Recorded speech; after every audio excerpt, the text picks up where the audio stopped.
Subscribe sekarang channel YouTube Novelas Kadina. Gratis. Bab 3831. Martina bertanya, "Nona, apa lagi yang Anda inginkan?" Stella mengerutkan alisnya yang tampan, menyipitkan matanya, dan bertanya secara retoris, "Hotel apa yang tidak akan menerima janji setelah 15 hari?" Sejauh yang saya tahu, semua hotel tidak sabar untuk dapat menjual kamar mereka sampai 10 tahun kemudian.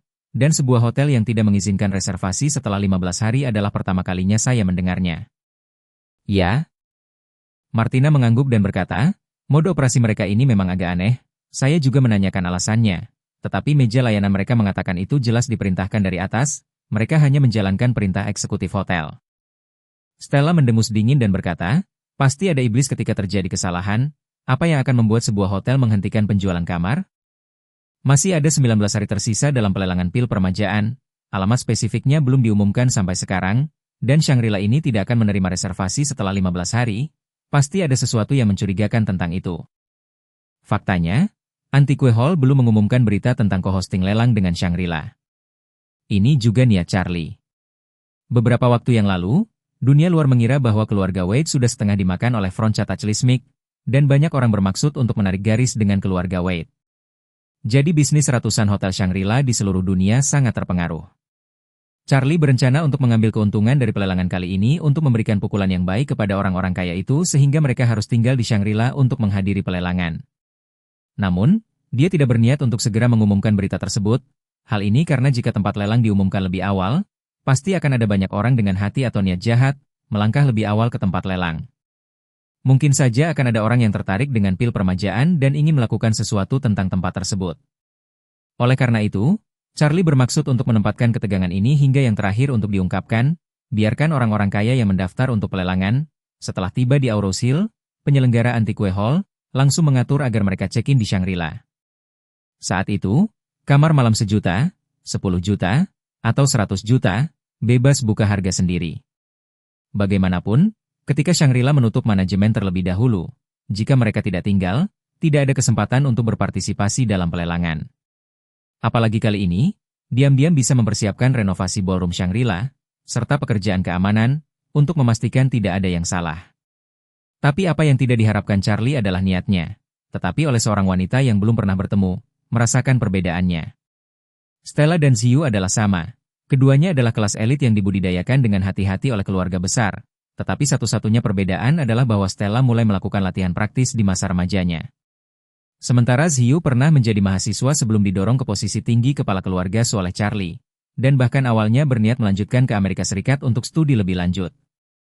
Oleh karena itu, meskipun keduanya tidak jauh berbeda dalam usia dan lingkungan yang berkembang, tetapi gaya akting serta kehalusan, Stella jauh lebih kuat daripada Ziyu. Ketika dia menyadari bahwa ada sesuatu yang tidak beres di Shangri-La, dia segera menduga dalam hatinya bahwa Shangri-La dan Aula Antik pasti memiliki semacam hubungan. Dia bahkan 70% yakin bahwa Shangri-La adalah tempat sebenarnya dari pelelangan pil permajaan. Maka, ia langsung meminta Martina untuk memesan kamar di Shangri-La. Kemudian rombongan diantar oleh tim penjemputan dan langsung menuju Shangri-La. Saat ini, bisnis Shangri-La masih sedikit tertekan. Meski seluruh gedung eksekutif ditutup untuk umum, namun tingkat okupansi dari separuh kamar yang tersisa hanya sekitar 30%. Untuk hotel dengan tingkat hunian lebih dari 80% pada sebagian besar waktu di tahun-tahun sebelumnya, itu hanya lebih dingin daripada selama tahun baru. Di dalam lobi hotel, jumlah staf layanan bahkan lebih dari jumlah tamu. Bab 3832. Ketika Stella melangkah ke lobi hotel, dia juga merasa sedikit terkejut. Hotel bintang 5, bisnisnya suram dengan cara ini, itu benar-benar sedikit tidak terduga. Tepat ketika dia berdiri di tengah lobi yang kosong, melihat sekeliling dan bertanya-tanya, dua pria dengan cepat melewatinya. Saat dia lewat, dia mendengar pria yang lebih muda berkata, "Kirim orang-orang itu ke Orvel. Sedangkan untuk peneliti, tinggalkan dia sendiri, biarkan dia meluangkan waktu untuk meneliti." Pria yang lebih tua mengangguk dan berkata, "Ya, Tuan Wade." Segera setelah itu, pemuda bernama Master Wade bertanya, "Apakah Warnia sudah tiba?" Pria yang lebih tua berkata, "Nona Song telah tiba."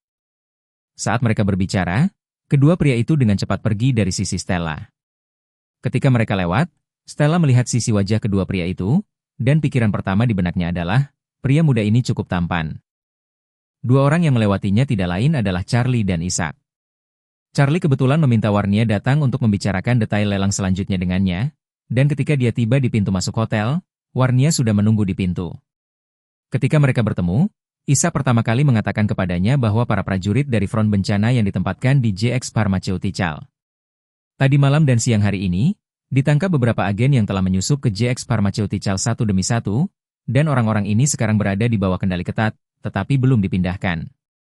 Pada saat yang sama, Cataclysmic Front juga menemukan seorang pria menyelinap di sekitar JX Pharmaceuticals. Meski pria ini terlihat seperti orang Cina karena pernah difoto oleh antek-antek Orvel saat pertama kali tiba di Auros Hill dan meninggalkan bea cukai. Sekarang dia ditemukan di JX Pharmaceuticals, dia segera diperiksa dengan cermat. Menurut laporan, pria itu tidak melakukan lebih dari menggali di sekitar JX Pharmaceuticals dan mengumpulkan spesimen tanaman, dan tidak menyusup ke dalam JX Pharmaceuticals. Apalagi, menurut penyelidikan Cataclysmic Front, ditemukan bahwa nama pria itu adalah Nakamura Junpei, seorang ahli mikrobiologi Jepang-Amerika sekaligus ahli farmakologi. Untuk agen-agen itu, permintaan Charlie tentu saja untuk mengirim mereka ke Orvel di bawah pengawasan ketat. Namun, setelah mengetahui bahwa Junpei adalah seorang pengembang narkoba, Charlie tidak siap untuk menangkapnya juga. Sebaliknya, dia juga meminta Ishak untuk memberikan instruksi untuk meninggalkan pria itu sendirian dan membiarkannya melakukan apapun yang dia inginkan. Lagi pula, Charlie juga lebih suka mereka membuang lebih banyak waktu dan energi di jalan buntu untuk R&D terbalik mereka. Ketika Ishak melaporkan situasinya, sangat berhati-hati, banyak tempat digunakan secara samar, dan tidak berani memanggil tuan muda Charlie di luar. Namun keduanya tidak menyangka, percakapan mereka akan didengar oleh seseorang. Apa yang Stella dengar tidak banyak. Dia hanya mendengar sesuatu tentang mengirim orang ke Orvel. Siapa Orvel? Dia tidak tahu. Orvel di mana tempatnya? Dia juga tidak tahu. Namun, dia mendengar Charlie menyebut kata Warnia dan segera memperhatikannya. Pasalnya, dia sudah memiliki pemahaman awal tentang Song Group sebelumnya, dan mengetahui bahwa ketua Song Group tersebut bernama Warnia. Terlebih lagi, dia mendengar kata Misong dari mulut Ishak. Menggabungkan kata Warnia dan lagu, dia langsung yakin bahwa kedua orang ini sedang membicarakan Warnia. Pada saat ini, dia bingung dan berpikir, mungkinkah Warnia ada di Shangri-La sekarang? Itu sangat cocok dengan spekulasi saya sebelumnya tentang Shangri-La. Dengan cara ini, kemungkinan pelelangan akan diadakan di Shangri-La telah meningkat dari 70% menjadi 99%. Angin puyuh, dia diam-diam berspekulasi. Pemuda itu, untuk memanggil Warnia dengan nama depannya, dan masih mengabaikan nama keluarga dan memanggilnya Warnia. Itu membuktikan bahwa dia memiliki hubungan yang sangat baik dengannya, dan status sosialnya sama sekali tidak kalah dengan Warnia, dan bahkan mungkin lebih tinggi darinya. Orang lain memanggilnya Tuan Wade. Tetapi dia masih muda dan terlihat berusia 20-an. Orang itu lebih tua darinya, jadi mengapa dia harus dengan hormat memanggilnya Tuan? Dan, siapa pria parubaya di sampingnya itu? Mengapa rasanya tempat ini adalah rumahnya sendiri? Memikirkan hal ini, dia segera memanggil Martina dan menginstruksikan dengan suara rendah. Martina, periksa informasi orang yang bertanggung jawab atas hotel ini untukku, sebaiknya yang memiliki data video. Bab 3833. Saat Stella check-in dan menginap di Shangri-La Presidential Suite, Charlie bekerja sama dengan Warnia dan Ishak untuk menentukan detail tindak lanjut lelang. Saat ini, hal terpenting baginya adalah keamanan Shangri-La pada saat pelelangan.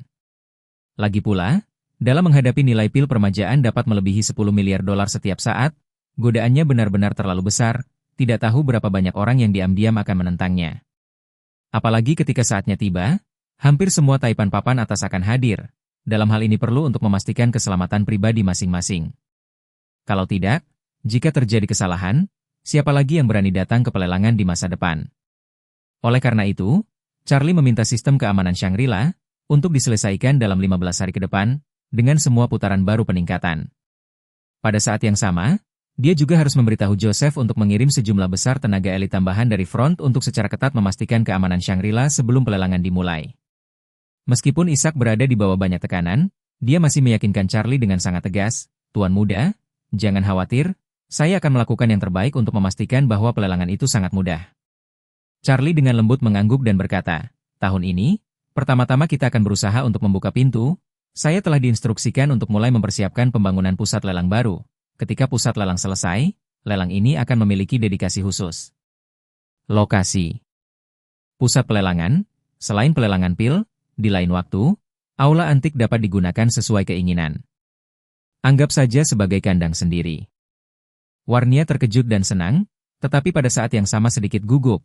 Tuan Wade, pelelangan ini memiliki pengaruh yang sangat besar di masyarakat kelas atas, semua karena pil permajaan Anda. Aula barang antik dapat menjadi tuan rumah lelang ini, sudah merupakan keberuntungan besar bagi saya. Pusat lelang masa depan, beraninya saya menerima bantuan Anda. Pertama kali dia melihat ini, dia bisa mendapatkan yang baru. Kali ini menggunakan Charlie's Rejuvenating Pill, di antara kelas kaya terkaya di dunia untuk membuat nama untuk dirinya sendiri. Sudah menjadi mimpi dia tidak berani membayangkan peluang besar. Dan sekarang Charlie untuk menarik grup lagu ke dalam kerja sama jangka panjang, keluarga Song bahkan lebih mendapat bantuan besar. Terlebih lagi, pusat lelang baru, investasi setidaknya beberapa miliar untuk memulai, Charlie hanya membiarkan mereka berkontribusi 20%. Tetapi sebagian besar waktu yang digunakan oleh balai lelang Antiques Hall ini adalah keuntungan besar tetapi seperti mengambil keuntungan dari Charlie, berpikir sehingga dia tidak berani menerimanya. Charlie melihat bahwa dia tidak tahu harus berbuat apa. Dengan senyum tipis, berkata dengan serius, Warnia, pusat lelang bukanlah investasi besar, kembali ke demam permajaan yang bisa Anda lihat. Setahun untuk menembak 1 atau 2, Anda dapat memanen dari Taipan Top ini puluhan miliar dolar, pusat lelang paling banyak beberapa ratus juta dolar untuk diurus, bahkan tidak bernilai seperempat dari pil permajaan. Jadi Anda tidak perlu terlalu sopan dengan saya, kita akan memiliki kerja sama strategis jangka panjang di masa depan, jangan ditahan oleh masalah kecil seperti itu.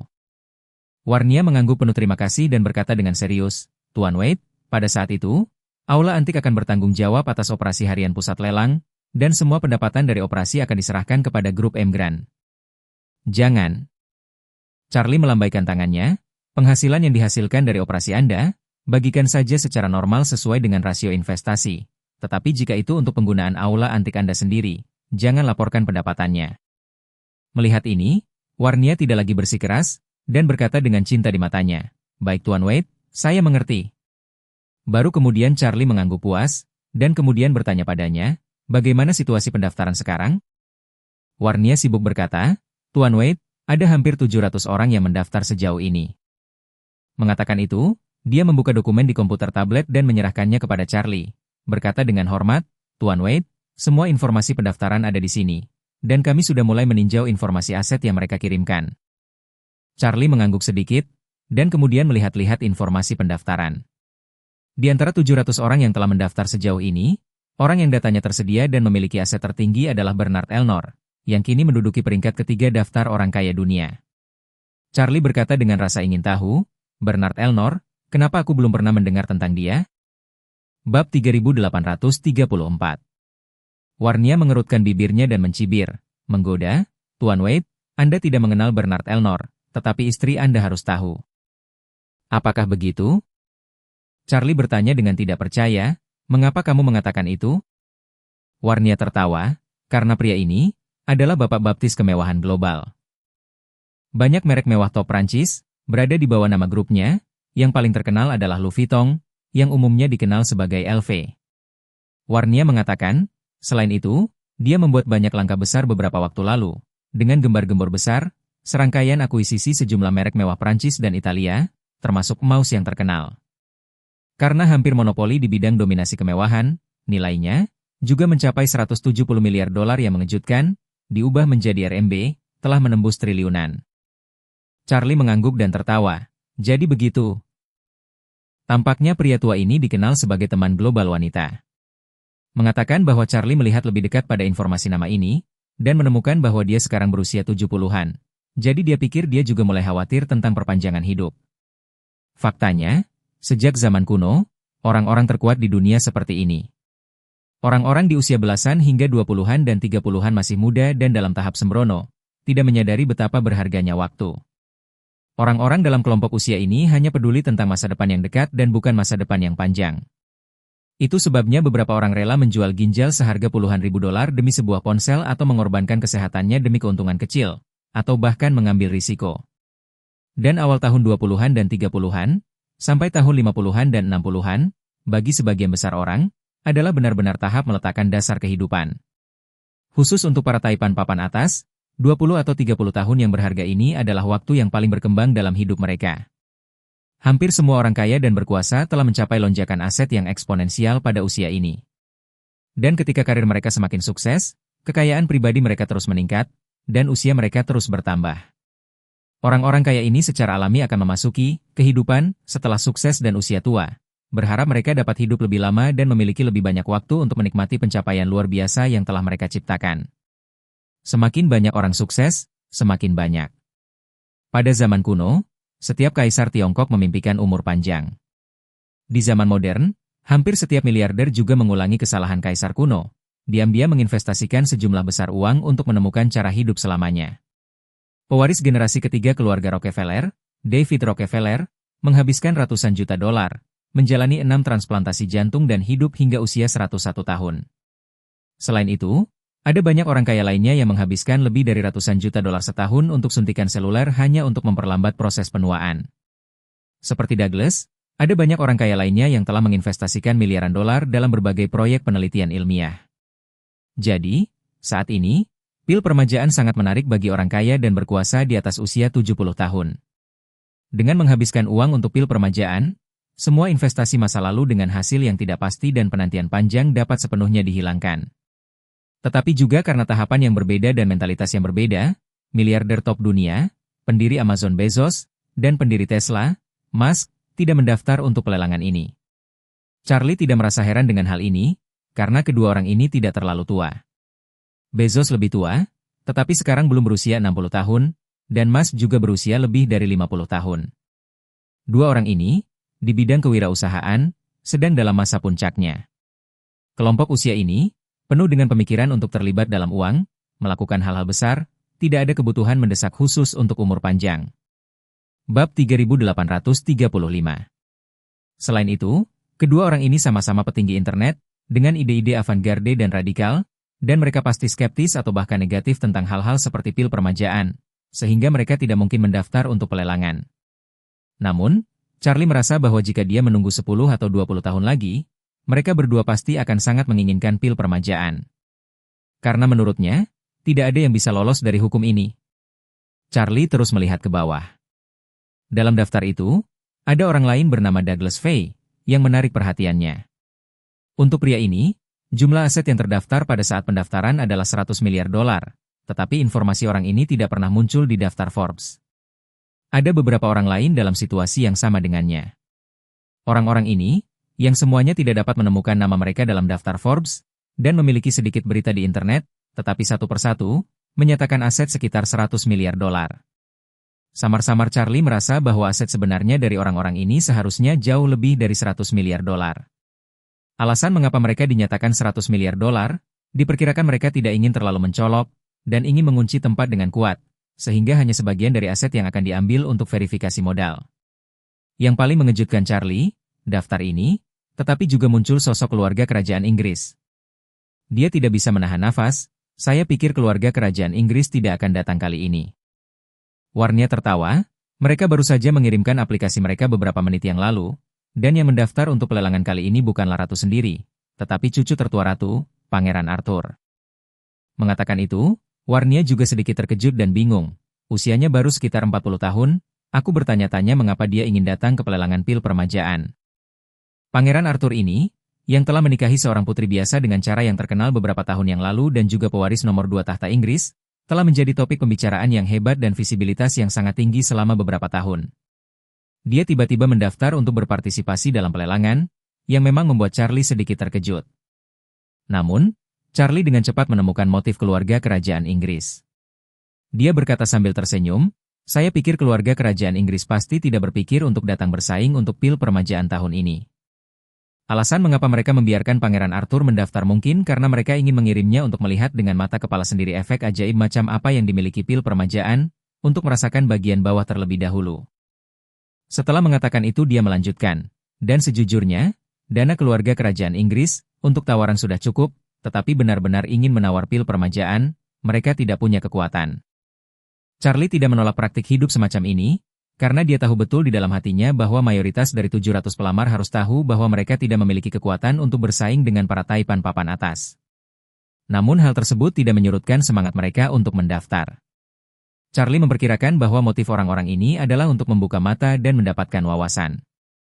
Setelah Charlie melihat daftar 300 teratas, dia berkata kepada Warnia, "Warnia, ambil nama kakekku, keluar dari daftar, tidak perlu memberi peringkat padanya." Warnia bertanya dengan sibuk, "Tuan Wade, apakah kamu tidak akan membiarkan kakekmu berpartisipasi?" Charlie tersenyum, "Tidak banyak, pasti, untuk dia bisa hadir. Aku sudah meninggalkan beberapa kursi VIP di lokasi. Jadi aku akan menyimpan satu untuknya ketika saatnya tiba."